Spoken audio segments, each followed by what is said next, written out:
Sawete, welcome to part 3 of our lesson on the perfect system. The very first thing that we're going to do in this part of the lesson is make sure that you have all of the verb inflections for the perfect system tenses. So on your verb chart, you'll want to fill in the same things on your chart that you see here on the screen that we're looking at together. This includes the endings for the perfect, the pluperfect, and the future perfect tense, as well as the standard translations that you can see for each of those tenses. Pause the video now as you take the time to write this information in your notes.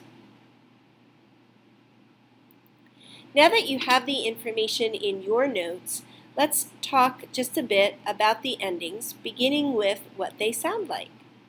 The perfect tense endings sound like this: I, isti, it, imus, istis, and erunt. I, isti, it, imus, istis, erunt are the perfect tense endings for the active voice. You should have noticed that the pluperfect tense endings look exactly the same as the imperfect tense of the irregular verb to be. The difference between this as an ending and as a verb is just what I said. This is an ending. You will only see it added to the end of a verb form.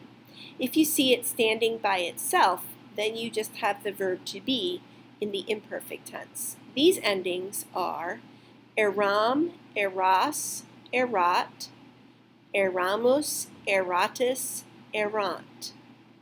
Eram, eras, erat, eramus, eratus, erant. The future perfect tense endings look almost identical to the future perfect tense of the verb to be.